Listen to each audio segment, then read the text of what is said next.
안녕하세요. 기구한 인생을 살게 된 40대 남자입니다. 대부분의 사람들은 평범한 인생의 단계를 밟으며 살아가죠.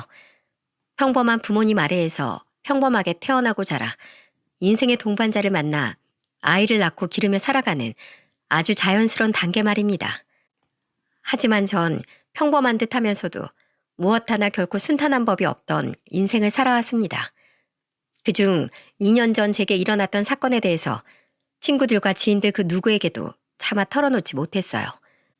앞으로도 저는 쭉 그 비밀을 제 가슴 속에만 품고 살아갈 생각이고요.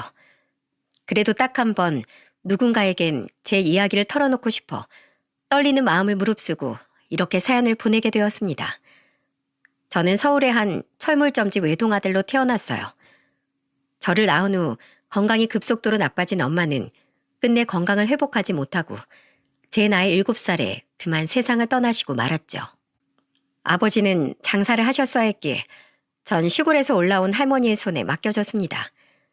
저는 엄마가 보고 싶어서 매일 밤마다 울었어요. 그리고 아버지는 그런 저를 위해 제 나이 12살에 새엄마를 집으로 데려오셨죠.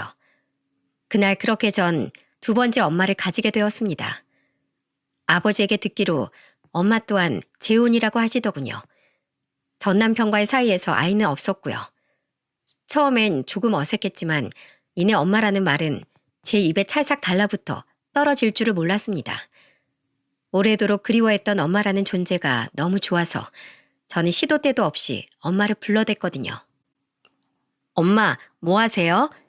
엄마 저녁밥 하지. 저도 도와드릴게요. 저도 엄마랑 같이 하고 싶어요. 동욱이 네가? 그래, 그럼 식탁에서 콩나물 좀 다듬어 줄래? 어떻게 하는 거냐면 저 엄마 이번에 저 학교 운동회 하는데 와주실 수 있어요? 다른 애들한테 올해는 우리 엄마도 올 거라고 제가 자랑을 다 해놔서. 운동회라고? 우리 아들 보러 이 엄마가 당연히 가야지. 우리 동욱이 무슨 김밥 좋아해? 엄마가 도시락 싸가지고 우리 아들 응원하러 갈게. 이곳 사연들을 들어보면 참 나쁜 계모들이 즐비하던데 저희 엄마는 그렇지 않았습니다. 오히려 정반대였죠. 귀찮을 법도 했건만 엄마는 오히려 절 친아들처럼 아끼고 보살펴 주셨거든요. 하루하루가 행복했어요. 엄마를 얻은 제겐 세상 그 무엇도 두려울 것이 없었죠. 아버진 저를 끔찍이 아껴주는 엄마를 보며 무척이나 고마워하셨습니다. 저는 날이 갈수록 눈에 띄게 밝아졌고 할머니 또한 엄마를 귀한 딸처럼 아끼셨어요. 그리고 할머니는 마치 해야 할 숙제를 끝낸 듯 엄마가 집에 온 지 2년 만에 조용히 숨을 거두셨죠. 마지막까지 그토록 아끼시던 엄마의 손을 잡은 채로 말입니다. 엄마는 저를 마냥 오냐오냐 키우진 않으셨습니다. 한창 사춘기가 왔던 전 중학교 3학년 시절 나쁜 친구들을 따라 잠시 방황을 했던 적이 있어요.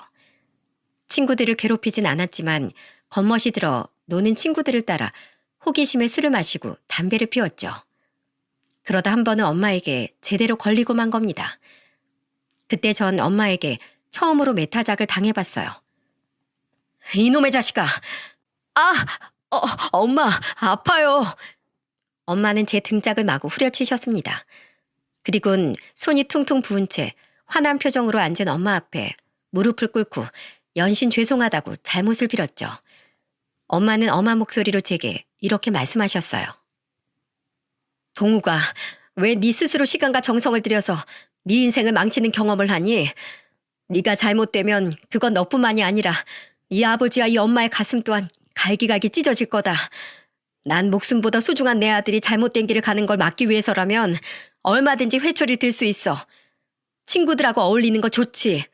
하지만 널 누구보다 아끼고 사랑해서 진심으로 조언하는 사람이 누군지 오늘 저녁에 곰곰이 생각해 보길 바란다. 그리고 그날 밤 늦게 퇴근하고 돌아오신 아버지에게도 호된 꾸짖음을 듣고 방으로 돌아가던 전 그만 보고야 말았습니다. 안방 침대에 힘없이 걸터앉아 흐느끼고 계시던 엄마를 말입니다.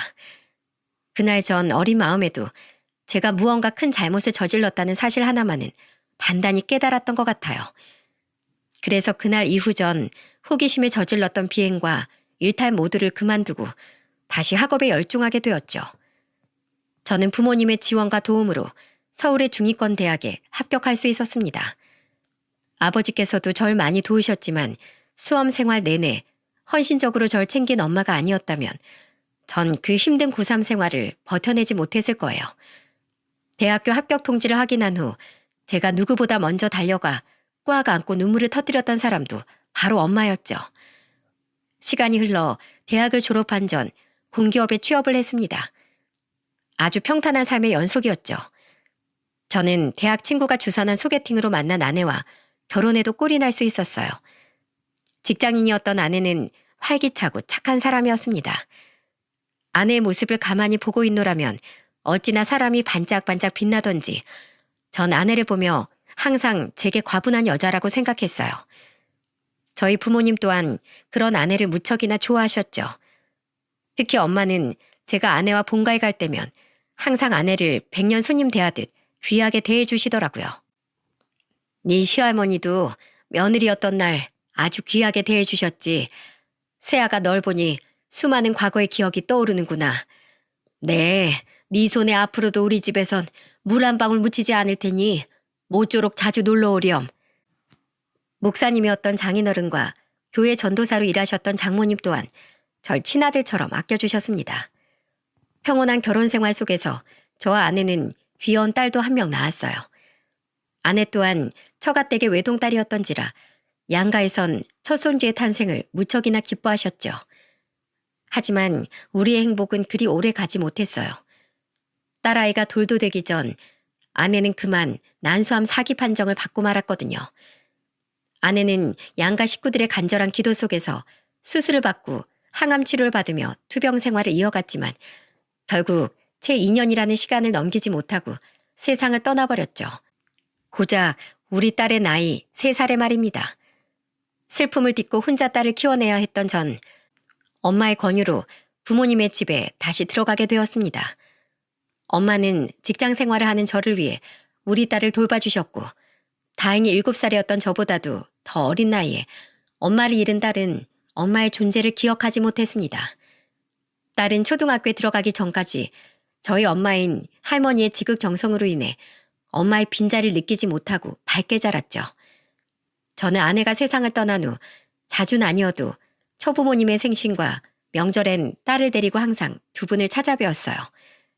하지만 아내가 떠난 지 3년 뒤 장인어른은 조용히 저를 불러 이렇게 말씀하시더군요. 이쯤 하면 됐네, 강서방. 이제 그만 오게. 자네가 계속 우릴 찾아오면 자네만 더 힘들어. 우리 또한 우리 딸아이 생각이 나서 고통스럽긴 마찬가지고 서로의 평안한 삶을 위해 더는 서로 보지 않는 것이 나아. 우리 하영이만 모쪼록 행복하게 잘 키워주게. 그리고 자넨 아직 젊으니 우리 딸을 잊고 앞으로 새 인생 살아. 저는 엉엉 울며 장인어른께 이러시지 말라고 빌었지만 장인어른은 가슴 아픈 표정을 지으면서도 단호하게 절 밀어내시더군요. 장모님 또한 장인어른 곁에서 펑펑 울며 저에게 작별 인사를 고하셨죠. 그렇게 그날 이후 전 더 이상 두 분을 뵙지 못했습니다. 몇 번 더 두 분께 연락을 드렸지만 두 분은 더는 제 연락을 받지 않으셨어요.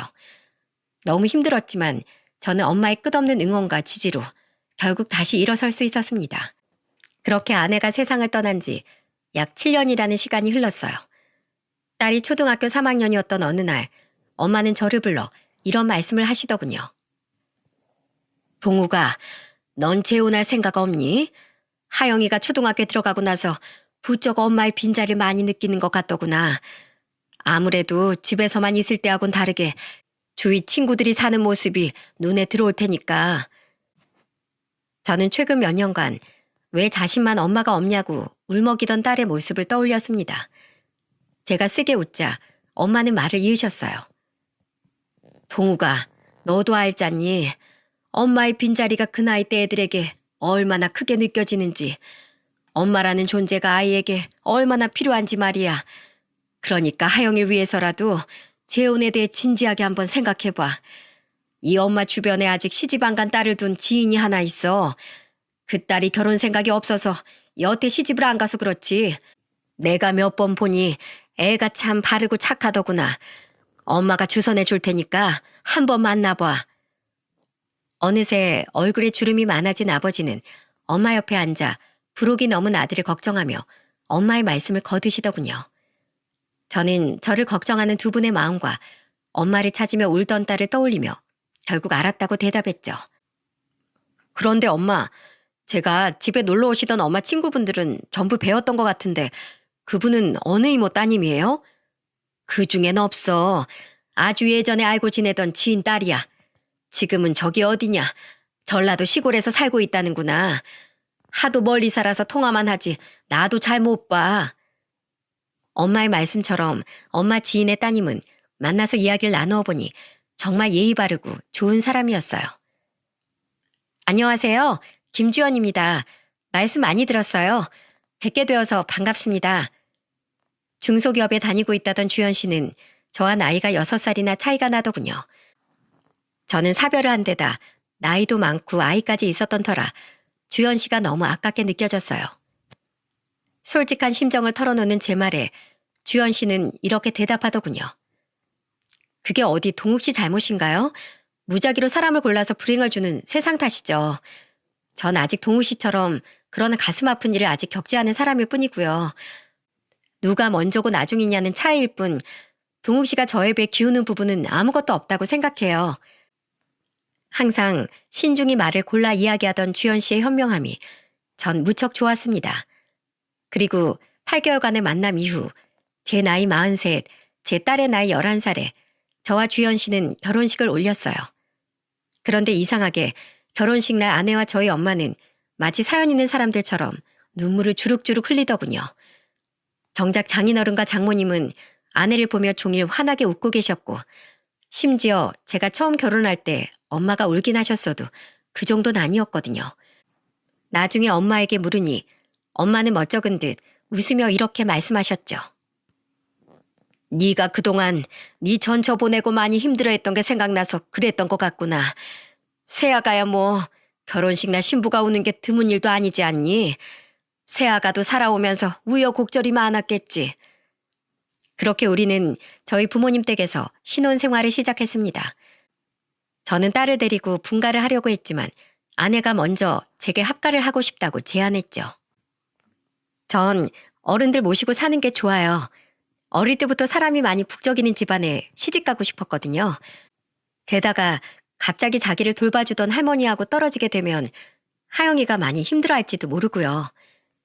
속 깊은 아내의 말이 전 무척이나 고마웠습니다. 저희 부모님 또한 마음이 비단결같이 고운 며느리가 집에 들어왔다며 굉장히 기뻐하셨죠. 제 딸은 어렸을 적 저와 마찬가지로 처음엔 아내를 무척이나 낯설어 하더군요. 하지만 아내가 먼저 끊임없이 딸에게 가까워지려고 노력해 주었기에 두 사람은 이내 사이좋은 모녀관계로 발전할 수 있었어요. 그런데 아내에게선 가끔 이상한 위화감이 느껴지더군요. 여보, 우리 주말에 장인 장모님 뵙고 올까? 결혼하고 아직 한 번도 못 뵀잖아. 신혼여행 다녀와서도 바쁘시다기에 딱 한 번 전화드린 게 전부고. 됐어. 우리 부모님 워낙 쿨하신 분들이라 우리만 잘 살면 됐다 주이셔. 내가 종종 안부 전화 드리는 걸로 좋게. 전화를 드렸었어? 난 당신이 장인어른이나 장모님께 전화 드리는 거 한 번도 못 봤는데. 아, 그게 출근해서 점심시간에 짬내서 종종 전화 드렸어. 분명 제가 처음 인사드릴 때와 상견례 자리에서 아내와 처부모님의 사이는 무척 좋아 보였습니다. 그런데 아내는 결혼한 뒤론 한 번도 친정에 가거나 제 앞에서 처부모님과 통화하는 모습을 보이지 않더군요. 제가 전화를 드리겠다고 해도 처부모님이 워낙에 낯을 가리셔서 부끄러워하실 거라며 제가 전화하는 것을 막았고요. 의아함이 들긴 했지만 아내에게도 무언가 사정이 있겠거니 싶어 전 기다리기로 했습니다. 세상에 사연 없는 사람은 없으니까요. 언젠가 때가 되면 어련히 말해주겠거니 싶었죠. 그런데 제가 결혼한 지 5개월쯤 지난 어느 주말 다시 11살이었던 딸이 제게 이상한 말을 하더라고요. 아빠, 엄마랑 할머니 좀 이상해. 뭐? 엄마랑 할머니가 왜? 딸의 뜬금없는 말에 전 의아하게 물었습니다. 당시 집에는 저와 딸밖에 없었어요. 만난 지 얼마 안 되었는데도 마치 친모녀처럼 사이가 좋았던 엄마 아내는 영화를 보러 간다며 집을 나섰고 아버진 일이 있다며 토요일임에도 불구하고 철물점에 나가셨거든요. 딸은 순진무구한 표정으로 제게 말했죠. 할머니는 아빠 엄마잖아. 그치? 근데 엄마도 자꾸 할머니한테 엄마라고 불러. 할머니도 그냥 주연아 이러시고. 근데 아빠랑 할아버지가 같이 있을 때면 다시 어머님, 어머마 서로 이렇게 부른다? 그리고 저번엔 내가 방에 있을 때 몰래 봤는데 엄마가 할머니한테 안겨서 엄마 엄마 하면서 울고 있던데? 할머니도 엄마한테 막 미안하다면서 울고. 난 엄마랑 할머니가 우니까 괜히 무섭고 슬퍼서 방에서 못 나갔어. 애들은 거짓말을 못하는 법이니 딸의 말이 거짓말일 리도 없고 딸이 거짓말을 할 이유도 없었기에 저는 생각이 복잡해졌어요. 사이가 각별해진 거면 각별해진 거지. 왜 저와 아버지 앞에선 서로 부르는 호칭을 숨긴답니까? 게다가 장모님이 버젓이 살아있는데 저희 엄마를 엄마라고 부른다는 아내가 너무나 이상했죠. 그러고 보니 계속 처가댁을 피하던 아내의 모습이나 전라도 분이라던 처부모님께서 일말의 사투리도 쓰지 않으셨던 것이 떠오르며 제 안에 의심이 피어나더군요. 제가 괜한 의심을 하는 것일 수도 있겠지만 한 번 시작된 의심은 끝이 나질 않더라고요. 결국 전 우선 제가 모르는 무슨 사정이 있던 제 5회이건 간에 이 문제에 대해 확인을 해봐야겠다고 생각했습니다. 저는 가족들 몰래 소형 녹음기를 몇 개 사서 집안 곳곳에 설치를 해뒀어요. 그리고 매일 밤 가족들이 모두 잠들 때까지 기다렸다가 녹음기를 회수해 대화 내용을 확인하고 제자리에 돌려놓길 반복했죠. 딸의 말대로 아내와 엄마는 둘만 있는 자리에선 서로 엄마, 주연아 이렇게 부르더군요. 게다가 두 사람의 대화는 정말로 친모녀처럼 친근하게 느껴졌죠. 그리고 여섯째 되는 날 밤 저는 드디어 두 사람의 엄청난 비밀을 알게 되고 말았습니다. 엄마, 우리 정말 이대로 모두를 기만해도 되는 걸까? 나 하영이 아빠가 친정 이야기 꺼낼 때마다 너무 무서워서 미칠 것 같아. 모든 걸 다 들킬까 봐 심장이 조마조마하다고. 설마 나 몰래 그 사람들한테 따로 전화하는 건 아니겠지? 엄마, 2년 전에 내가 친엄마 찾겠다고 엄마를 찾아온 거 그게 정말 내가 잘한 일일까? 엄마랑 나 그리고 이 집 식구들 모두를 불행하게 만든 일은 아니었을까? 그런 말 마라. 내가 예전에 그 집에 널 떼어놓고 쫓겨나듯 나왔을 때 내가 얼마나 참담한 심정이었는지 넌 짐작도 못할 거다. 그 집 식구들하고 두 번 다시 엮이기 싫어서 한때는 내가 널 정말 없는 자식이라고 생각했을 때도 있었어. 하지만 동욱이가 처음 결혼을 하고 나서 첫 며느리를 데려왔을 때 자식 버린 그 아이를 보며 네 생각이 나서 가슴이 무너졌다. 어떻게 해서든 널 데려왔었어야 하는 건가 싶어서 그날부터 하루도 빠짐없이 후회했지. 그리고 이 집에 딸이 없다고 거짓말한 내 자신이 죽도록 미웠어. 천추의 한이었지. 던 너를 찾을 수조차 없었으니까. 그런 네가 네 발로 내 앞에 나타났을 때 정말 신이 있다면 그 신의 발등에 입이라도 맞추고 싶었어. 넌 세상에 단 하나뿐인 내 핏줄이야.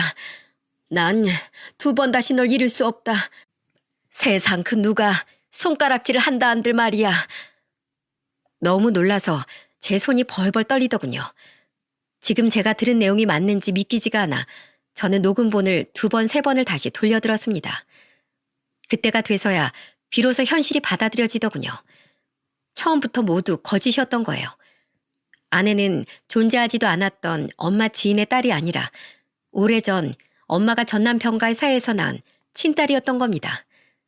제가 새 처부모님이라고 철석같이 믿고 있던 그 사람들은 저희 엄마가 치밀하게 돈으로 고용해 준비해두었던 연기자들이었던 거죠. 미칠 것 같았습니다. 아무리 생각해도 이해가 되지 않았어요. 그토록 절 진심으로 아껴주었던 엄마가 그것도 자신의 친딸과 왜 이런 끔찍한 일을 저지른 건지 말입니다. 저희 집안엔 뜯을 만한 큰 재산이 있던 것도 아니고 아내가 저와 결혼해봤자 크게 득볼 일도 없었는데요. 나 몰래 사망보험이라도 들어뒀나? 아니면 우리 아버지 사망보험을?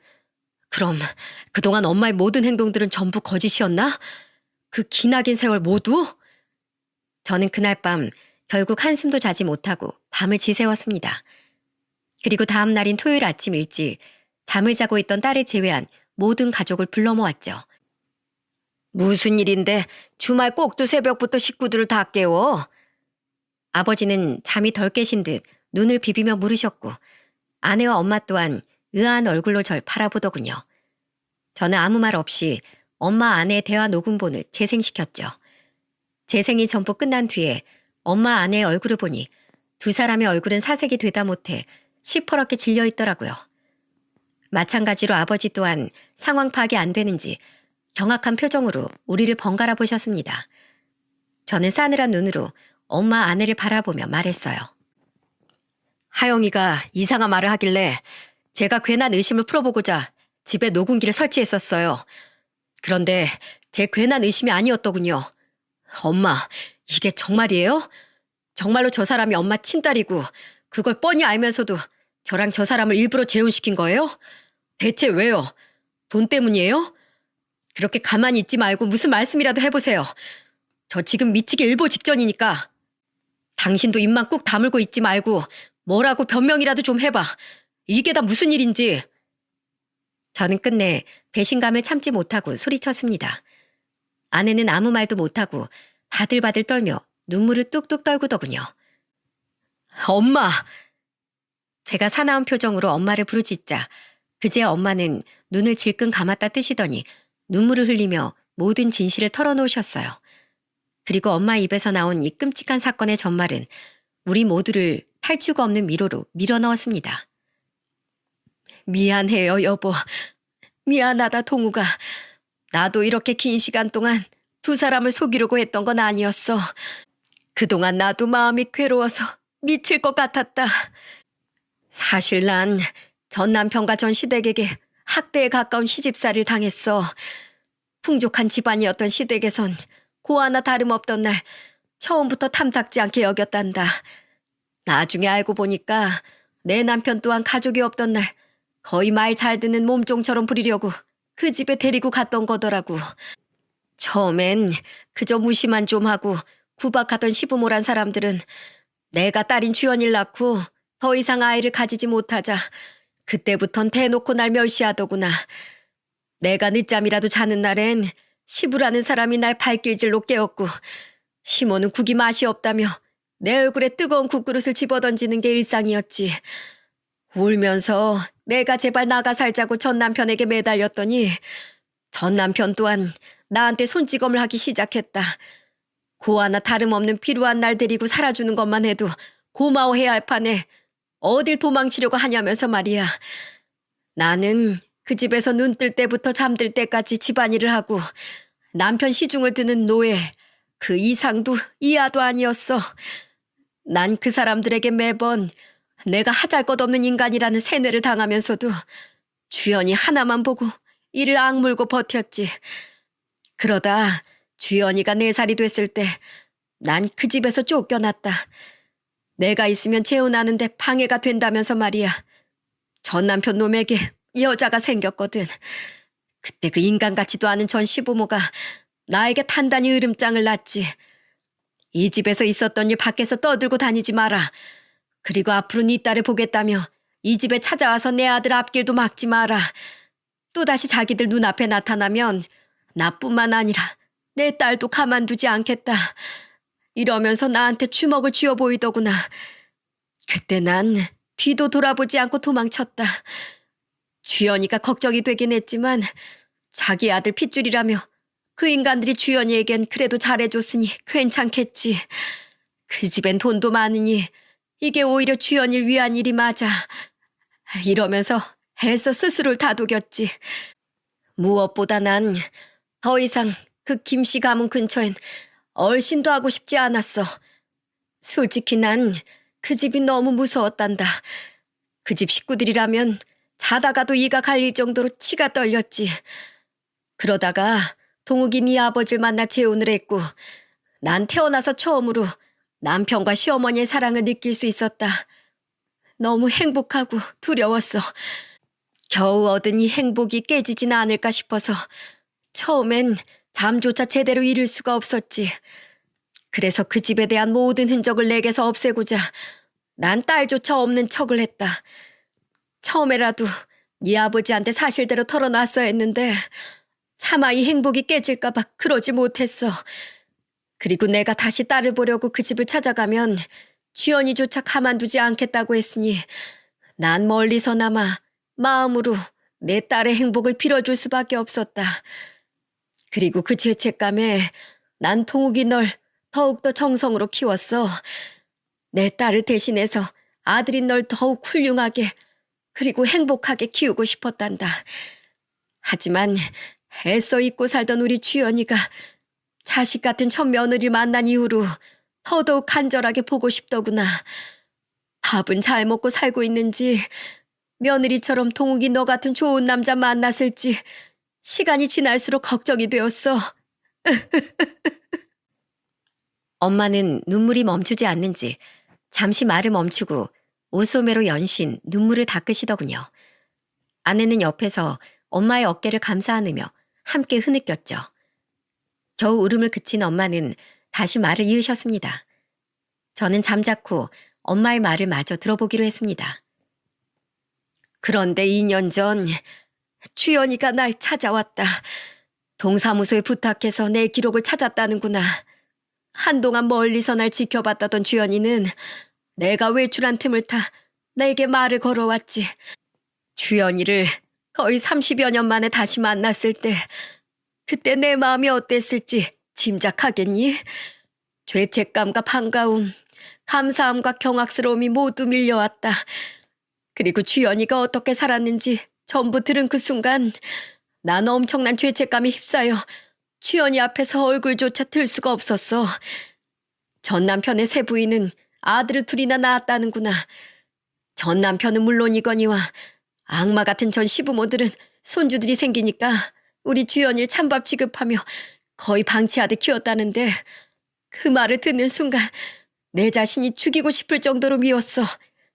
어린 내 딸이 멸시를 받으며 울고 있던 그때 엄마인 난 희낙낙대며 행복해하고 있었다는 사실이 정말 죽고 싶을 만큼 절망스러웠지. 그들은 내가 주연이를 버리고 도망친 거라고 끊임없이 주연이에게 말했다는구나. 그런 버러지 같은 엄마를 찾는 건 용납 못한다며 주연이가 어른이 되어서도 날 못 찾게 막았어. 그렇게 애를 서럽게 과시하면서 키울 거면 나한테 진즉에 보내주기라도 하지. 정말 어떻게 인두겁을 쓰고 애한테 그런 짓을 할 수 있니? 때문에 평생 날 원망하며 살던 주연인 전 시부모란 인간들과 전 남편이 모두 세상을 떠난 뒤에 비로소 날 찾아왔던 거다. 정말로 그들의 말처럼 내가 자신을 버리고 떠난 건지 왜 자신을 버린 건지 꼭 날 찾아와서 묻고 싶었대. 그리곤 혹시 나도 자신처럼 죽은 전 시부모와 전 남편에게 쫓겨난 건 아닌지, 그래서 어쩔 수 없이 자신을 두고 떠난 건지 꼭 확인하고 싶었다더구나. 주연이 내게 물으며 펑펑 울었어. 자신은 끝없이 날 그리워했다면서 말이야. 난 주연이한테 그 집에서 내가 당했던 일들, 그리고 그들이 2번 다시 주연이 앞에 나타나지 말라며 으름장을 놨던 일들 모두를 털어놨다. 그제야 30년간 우리 두 모녀 사이에 있던 모든 오해가 풀린 거야. 그리고 펑펑 울며 주연이 앞에서 다짐했지. 2번 다시 널 혼자 두지 않겠다. 그동안 그 불행 속에 주연이 널 던져놓았던 죄에 대한 속죄를 내 어떻게든 하겠다고 말이야. 그런데 주연이를 내 곁에 데려오려니 이미 너무 오랜 시간 동안 너와 네 아버지에게 딸이 없다고 거짓말을 해왔던 터라 방법이 없더구나. 그래서 한동안 가족들 몰래 주연이를 만나며 챙겨줬는데 자꾸만 엄마로서 딸 곁에 있고 싶다는 욕심이 들었어. 해서 급한 마음에 그만 내가 해서는 안 될 일을 너와 네 아버지에게 저지르고 말았다. 어차피 법적으로 남남이니 문제가 없을 거라고 생각했어. 그런데 내가 그래서는 안 되는 거였다. 내 생각이 짧았어. 늦게라도 너와 네 아버지에게 솔직하게 전부 털어놓고 주연이를 내 딸이라고 밝힌 후에 그때 집에 데려오든 했어야 했던 거야. 전부 다 내 탓이다. 우리 주연인 계속 싫다고 했지만 내가 억지로 밀어붙인 거야. 그러니 제발 우리 불쌍한 주연이를 탓하지 말고 모든 원망의 화살은 내게로 돌려다오. 정말 미안하다. 내가 이기적인 마음에 너무 끔찍한 일을 저질러 버려서 결국 이렇게 모두에게 고통을 안겨주게 되었구나. 여보, 미안해요. 아니에요. 저도 엄마 곁에 있고 싶은 마음에 잘못된 걸 알면서도 엄마와 함께 그런 끔찍한 일을 꾸몄어요.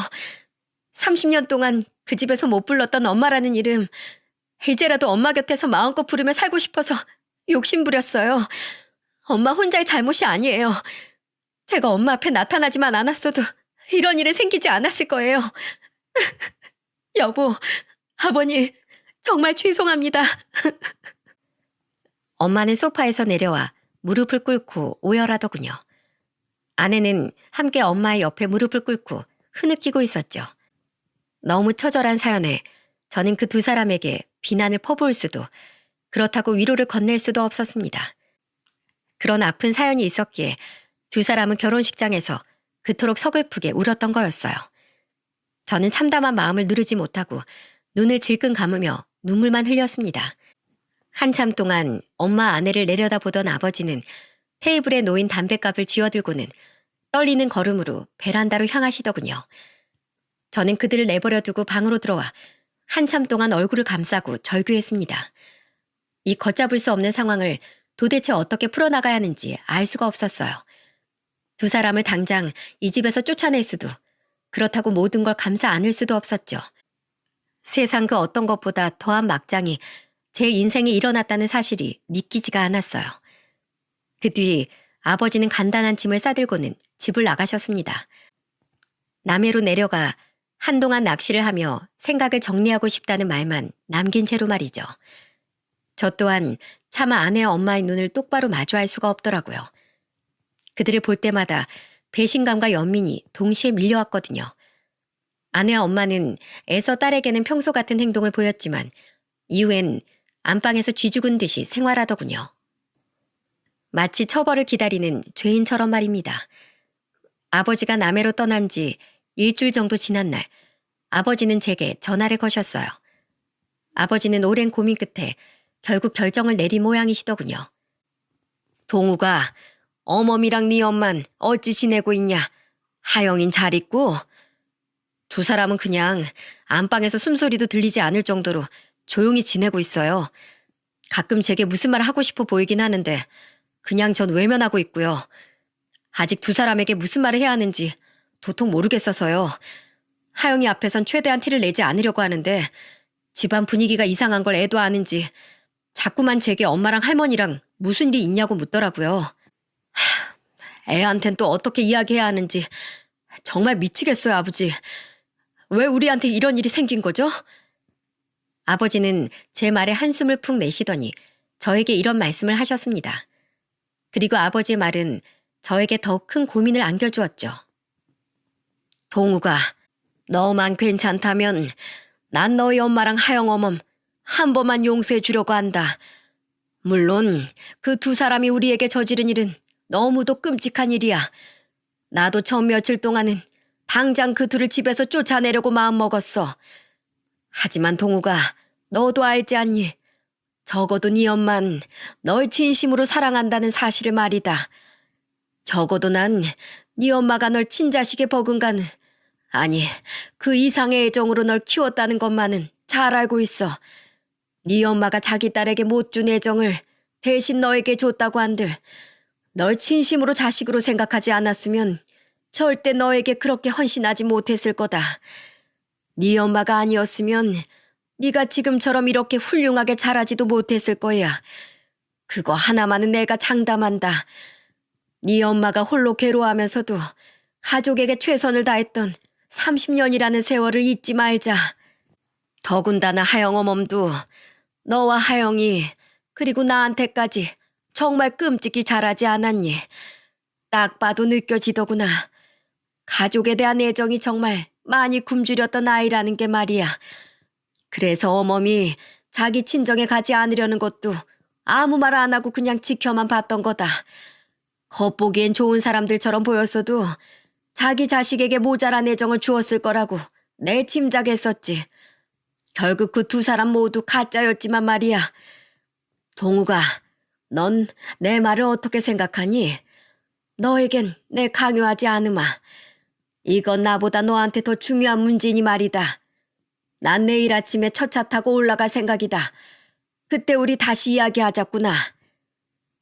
아버지가 통화를 끝낸 전 머리를 감싸고 한참을 고민했습니다. 어린 제 손을 잡고 환히 웃으며 함께 장을 보던 엄마의 모습, 절 혼낸 후 몰래 안방에서 울고 계시던 엄마의 가는 어깨들이 제 눈앞에 떠올랐죠.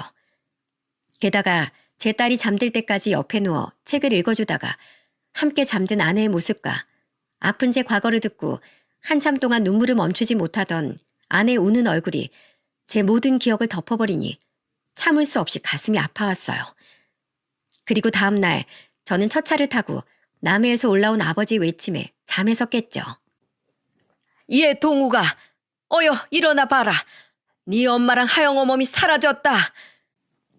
화들짝 놀라 아버지가 계신 안방으로 향하니 아버지는 망연자실한 표정으로 침대에 걸터 앉아 계시더군요. 안방은 아주 깔끔하게 정돈되어 있는 상태였고요. 어떻게 된 거야, 아버지? 두 사람이 사라지다뇨. 분명 어젯밤까지만 해도 두 사람이 집에 있는 모습을 봤었는데요. 아버지는 떨리는 손으로 제게 연습장을 찢은 듯한 쪽지 하나를 내밀었습니다. 그 쪽지엔 이렇게 쓰여 있었죠. 내 욕심으로 인해 우리 가정을 망친 것 같아. 너무 미안해요, 여보. 이렇게 큰 죄를 짓고 더는 두 사람 앞에 얼굴을 들고 살아갈 수가 없어서 새벽을 틈타 주연이와 함께 조용히 떠납니다. 동우가 미안하다. 엄마로서 하지 말아야 될 일을 저질러 한 번씩 엄마 안을 잃었던 너에게 또다시 같은 상처를 주게 되었구나. 부디 이 끔찍한 엄마를 용서하지 마렴.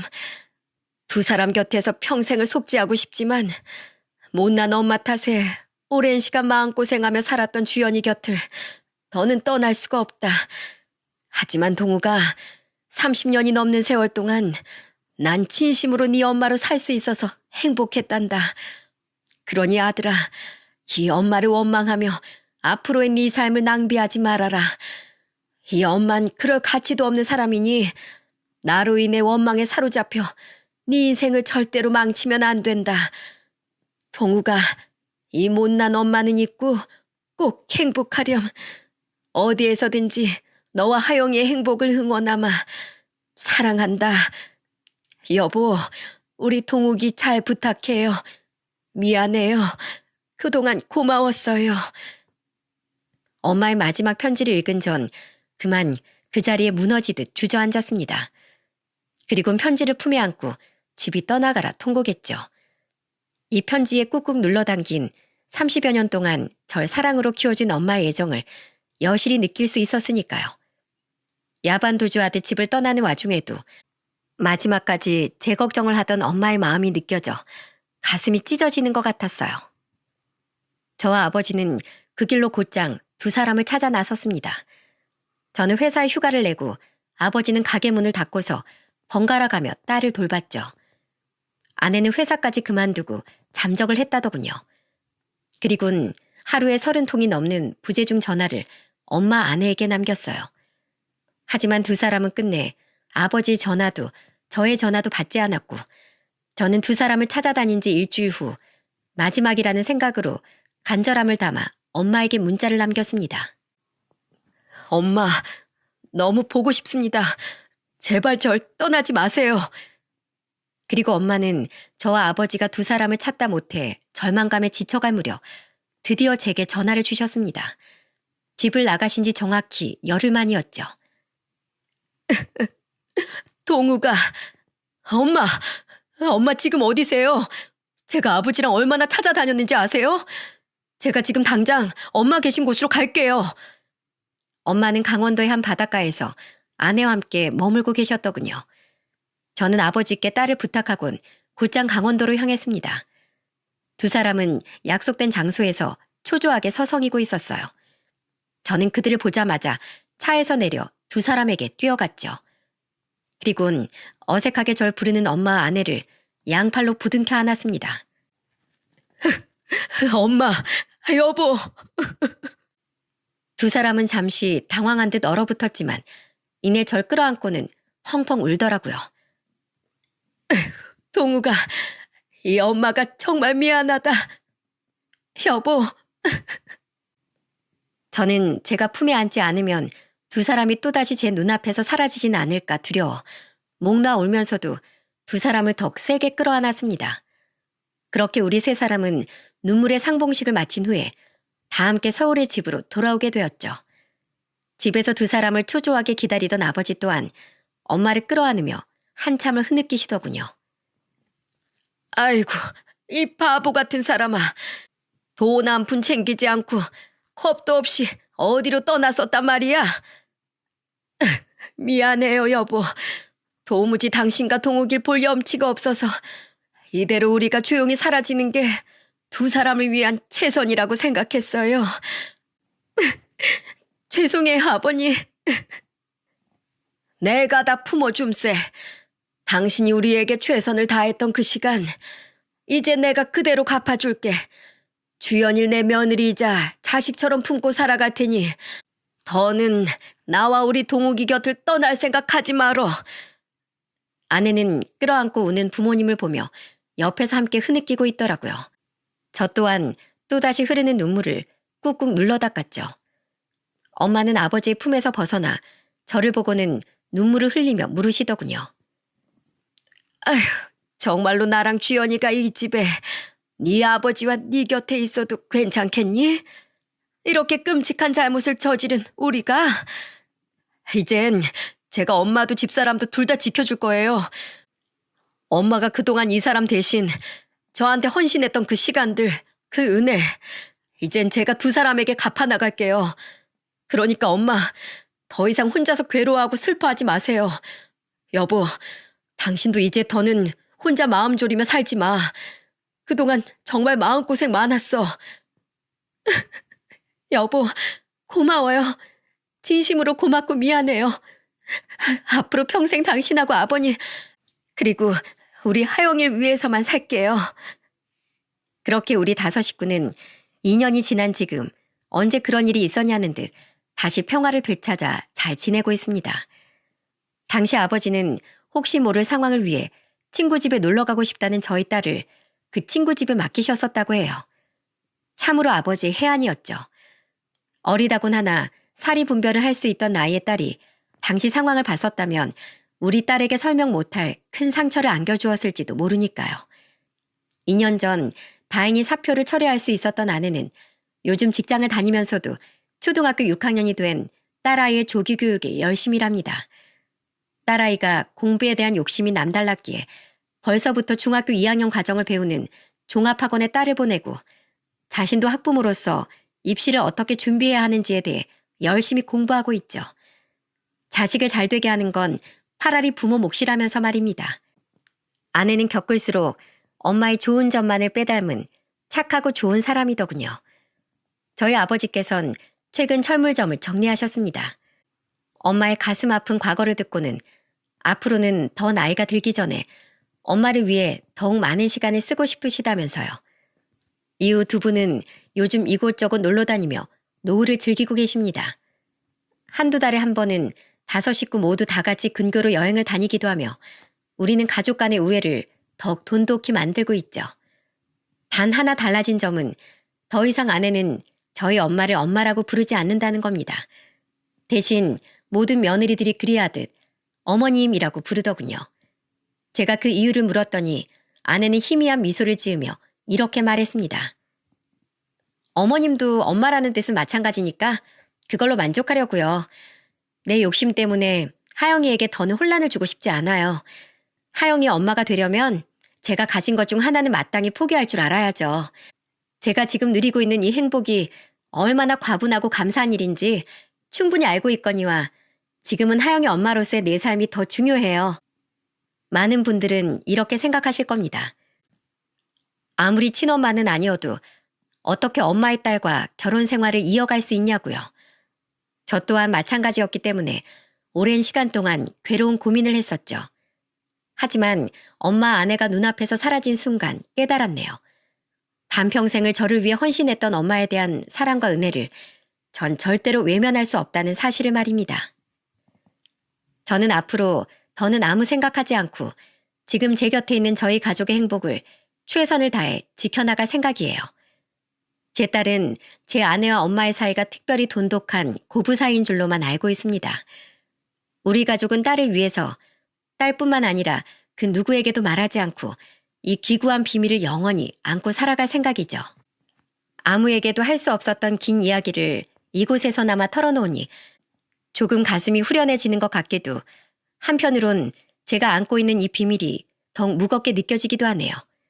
하지만 여러분, 부디 저희를 손가락질하지 마시고 아주 조금만 너그럽게 마음을 써주셔서 어렵게 지킨 저희 가족의 행복을 빌어주시면 진심으로 감사하겠습니다. 마지막으로 이 사연에 등장한 이름들은 모두 만약을 위해 가명을 사용하였음을 양해 부탁드립니다. 제 사연을 들어주신 많은 분들께서 언제까지나 행복하시길, 여러분의 가정엔 그 어떤 불화도 없이 항상 평온하시길 빌게요. 제 이야기를 들어주신 모든 분들께 감사를 전합니다.